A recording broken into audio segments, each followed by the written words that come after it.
Hey there, I'm Sarah and I grew up Amish in Pennsylvania. I left the community a few years ago, and people are always asking me about what life was really like behind closed doors.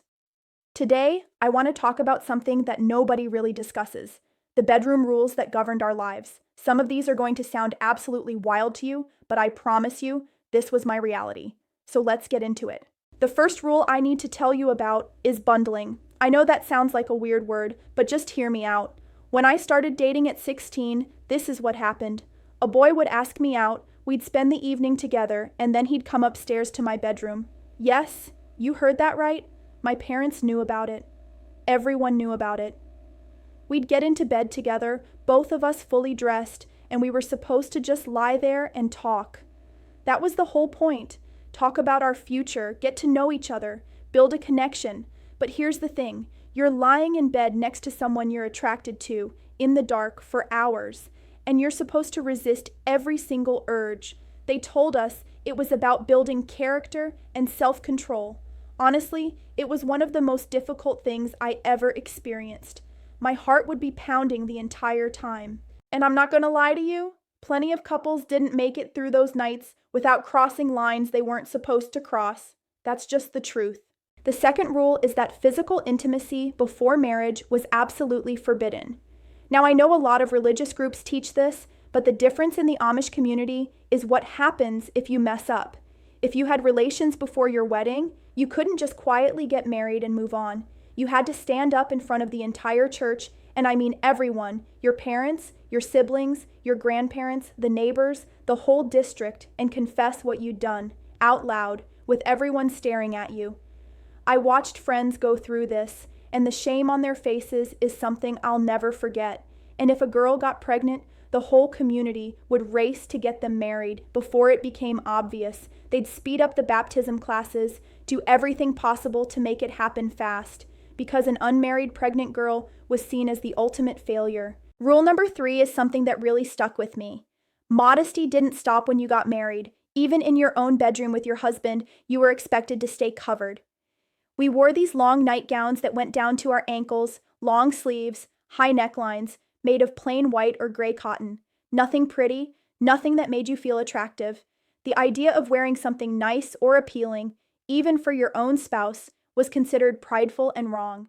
You were supposed to be humble in every aspect of your life, including the most private moments. I remember thinking, even when I'm married, I still can't just be comfortable in my own skin. That really messed with my head. Number 4, and this one surprises people the most, is what your wedding night actually looks like. There's no romantic honeymoon, no hotel room, no getting away together. You get married during the day, there's a big meal with the community, and then that night, you sleep at your parents' house. Your bride's parents' house specifically.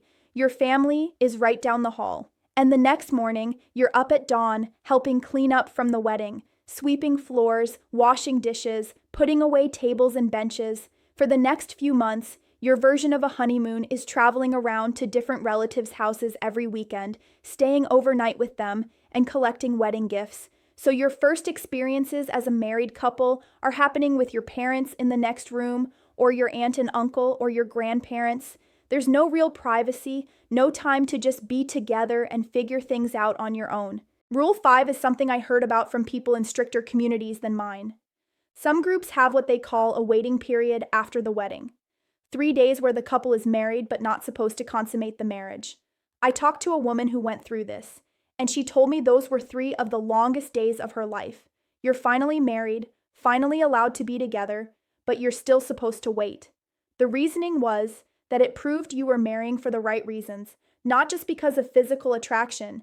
But think about the pressure that puts on the 4th night. Everything's built up, you've been waiting, and you're supposed to just know what to do. Number 6 really affected me personally, and that's the complete absence of any education about intimacy or our bodies. We learned nothing in school. Our parents never sat us down and explained anything. The entire subject was considered too shameful to discuss. You were expected to figure things out by watching animals on the farm and maybe picking up whispers from other kids your age. I went into my late teens barely understanding how my own body worked. When you finally do get married, you're supposed to just magically know what to do, but nobody prepared you for any of it. The confusion and embarrassment I felt is hard to put into words, and I know I wasn't alone.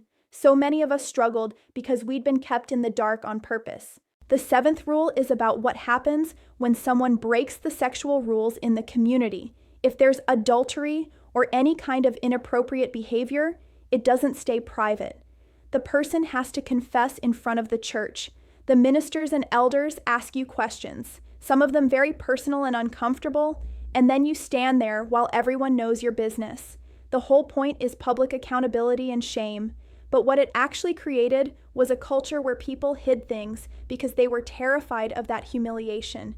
And when serious things happened, like situations involving abuse or manipulation, victims often stayed quiet because they didn't want to go through that process. The community would handle it internally. The person would confess and be disciplined, and then everyone was expected to forgive and forget. But the hurt didn't just go away. Living with these rules year after year did something to me. There was always this feeling that anything related to your body or natural feelings was something to be ashamed of. You couldn't talk about it, couldn't ask questions, couldn't be open even with the person you were supposed to spend your life with. Everything was wrapped up in secrecy and guilt. Even normal, healthy things felt wrong because that's what we were taught.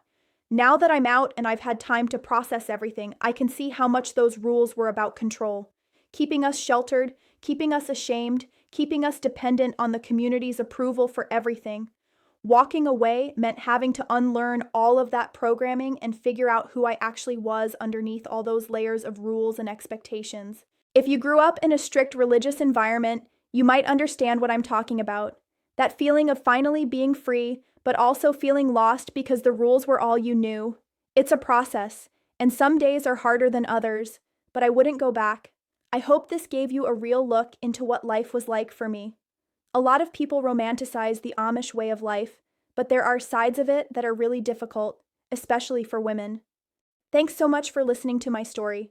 If you want to hear more about my experiences, let me know in the comments. I'll see you next time.